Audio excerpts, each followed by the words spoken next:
I've traveled this route 100 times, there and back. The same stones, the same cisterns, everything the same, even the same robbers.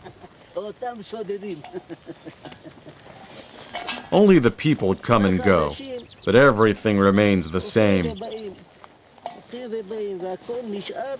One generation passeth away, and another generation cometh. But this land is dry and desolate, and yields nothing.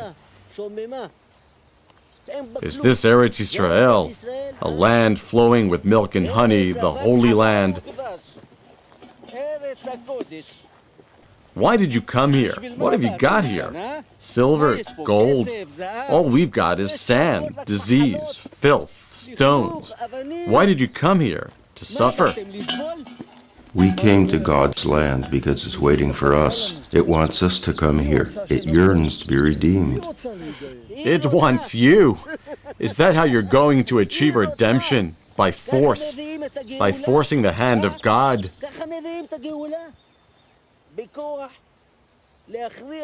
Oh, how foolish you are. Such fools. Such fools.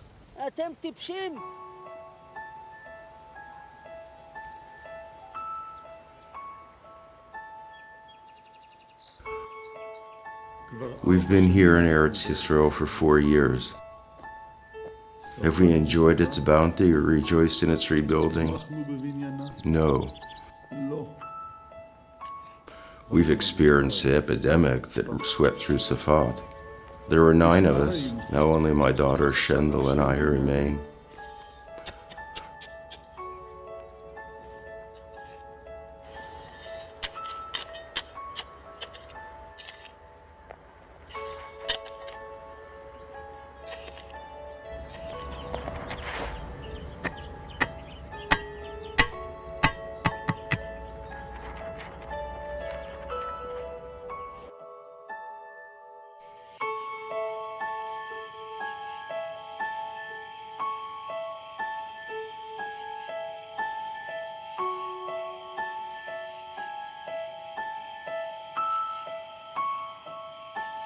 Rabbi Yisrael, this is a serious problem.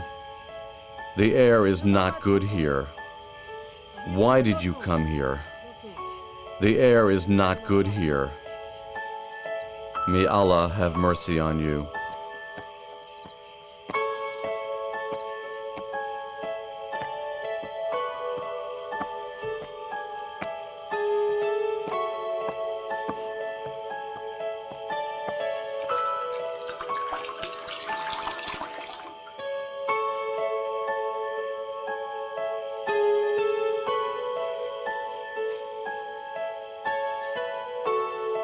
O merciful God, have pity and compassion on us. I know that these are the woes that precede the coming of the Mashiach. He approaches one step at a time, following a twisted path. This is what our teacher, the Gaon Rabbi Eliyahu, told us. It's a long, complex process. If Shendel recovers, I'll drive stakes into this land for our descendants. I vow for the sake of generations to come that I will write a book on those mitzvot that can only be fulfilled in Eretz Yisrael.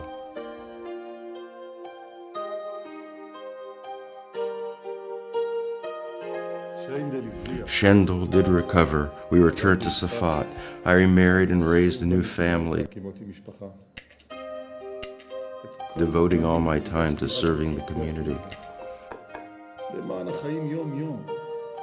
I raised money to enable Jews to settle the land of Israel. I interceded with the Turkish authorities.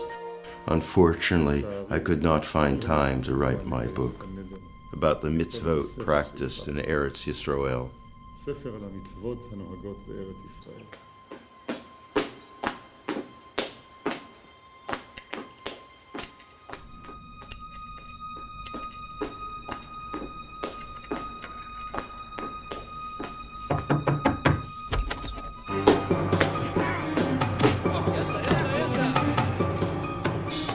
They jailed me on a pretext so they could extort a ransom from the Jewish community.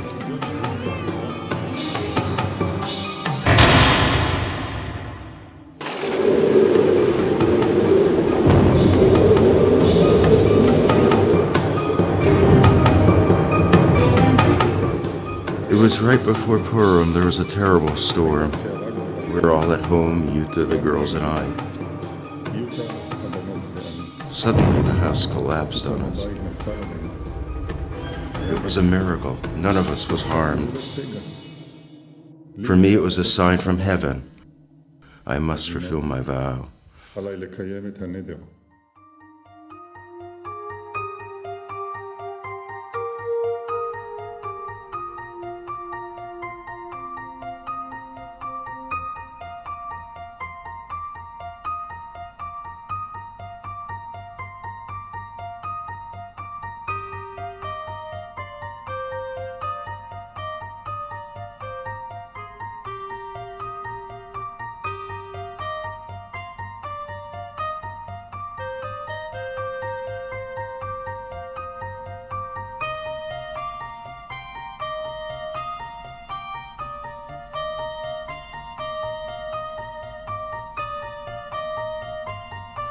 I dreamt of the days in which the mitzvot of Eretz Yisrael would be fulfilled once again.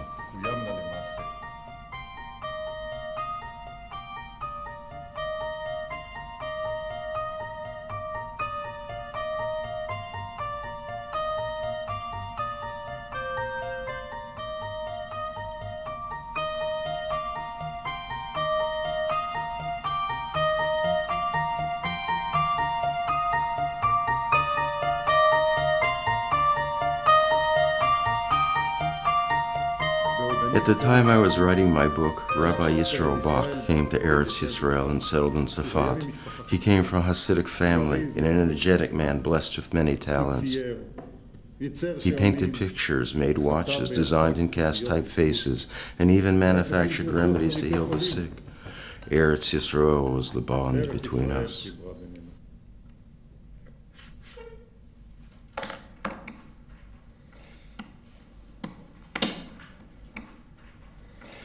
Thank God the books I printed were well received in the diaspora. But deep in my heart, I yearn to bring earth and heaven closer to one another.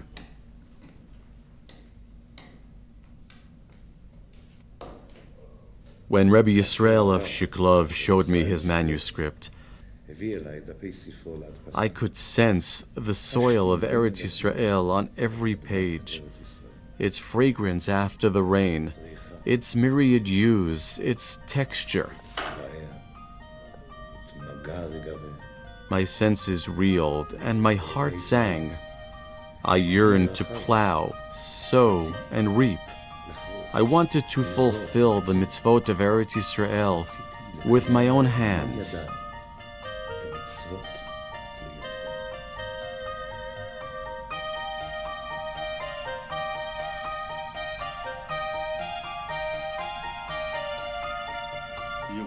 Jerusalem will be rebuilt only when she is truly desired by her people, when her people establish her foundations and till her soil.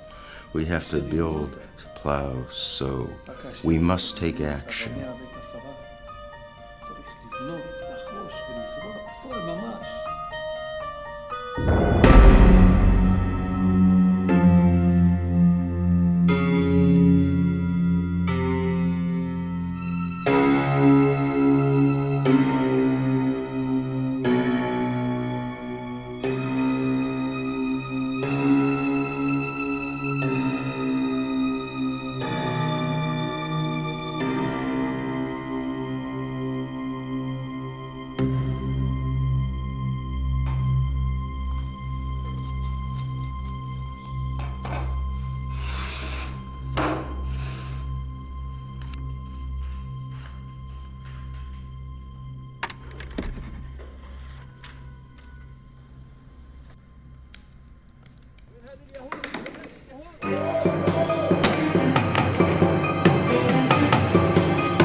I've never met such a stubborn mule.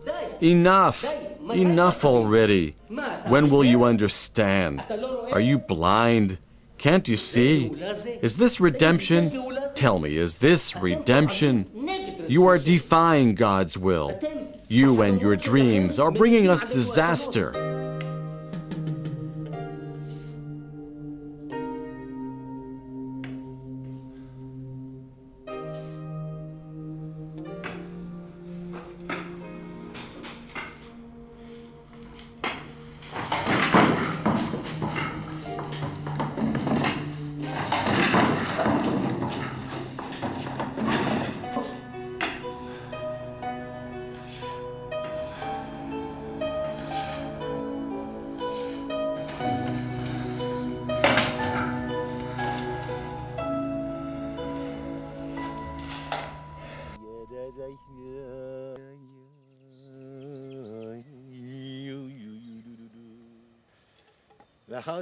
After Egyptian governor Ibrahim Pecha succeeded in suppressing the revolt, he contracted malaria.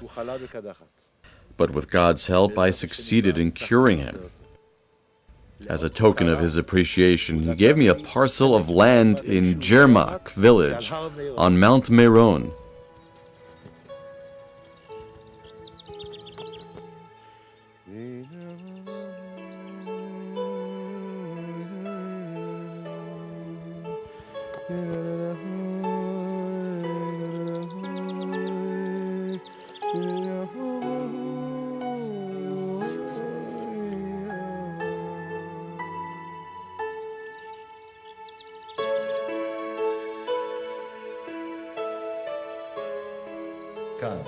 Here on Mount Meron, my dream began to come true. With my son Nisan, I set up a model farm. We worked the soil of Eretz Yisrael, and it was kind to us. Nisan remained at the farm. I returned to Tzfat and rebuilt my printing business. I cast new type to replace what was destroyed in the pogrom and was able to print Rabbi Yisrael's book.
Who has granted us life and sustenance and enabled us to reach this season.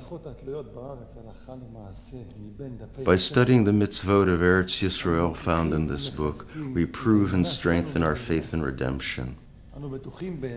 We are confident the land now desolate will yield abundant fruit. But this depends on the Jewish people. If the Jews continue to remain in exile, all will stop. The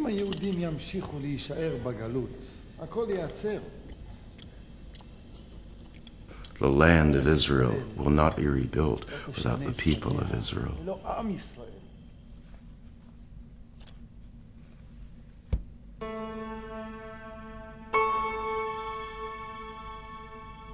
A year later, a horrendous tragedy occurred in Tzfat. The land I loved so dearly began to tremble as an earthquake brought the entire city down. It happened during Mincha prayers. The shuls were full of people. The walls caved in and crushed them all. Thousands lost their lives. The print shop was totally destroyed. Thanks to divine providence, I was far away at the time, tending to an Arab patient. It is difficult, so difficult to find comfort.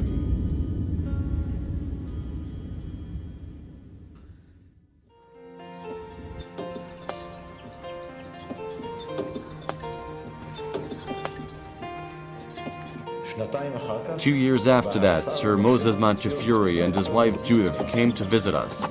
My son Nisan accompanied them.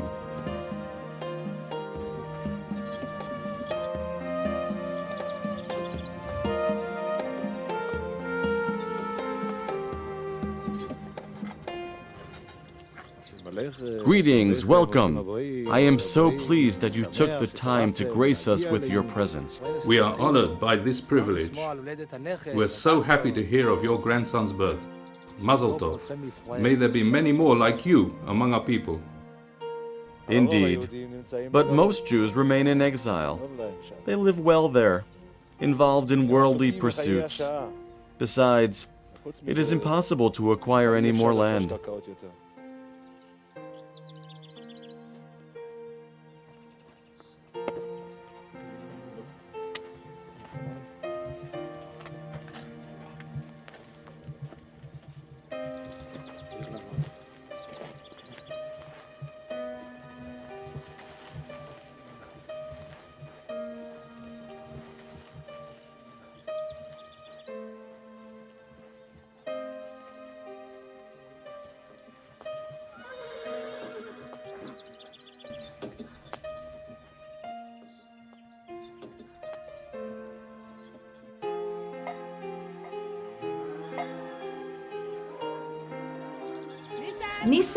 Nisan, come and eat.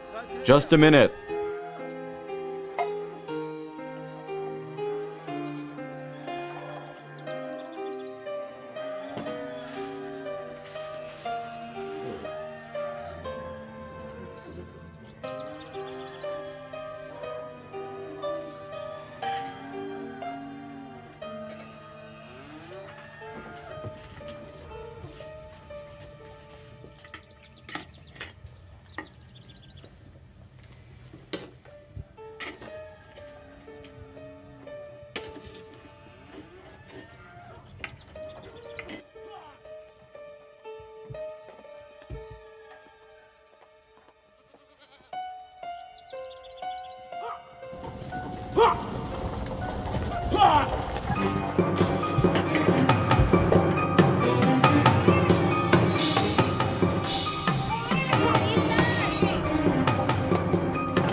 Get away from here.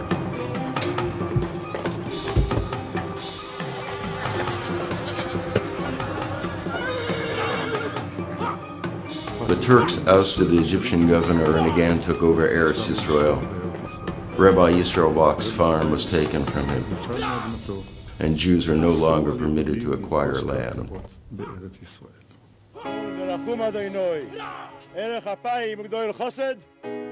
טוב אדוני לכל ורחמיו ועל כל מעשיו ידעוך אדוני כל מעשיך חסידיך יברכוך כל מעשיכם יהיה לבנם ובשרך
אמונה שלמה בביאס המשיח, בביאס המשיח אני מאמין ואף על פי שישמח כמה שאתם טיפשים. Such fools, such fools. בביאס המשיח, בביאס המשיח אני מאמין ואף על פי שישמח אני בוזע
כל דרכם, אבל בארץ ישראל נוגעים בלקט שלך ופאה ופאידנה.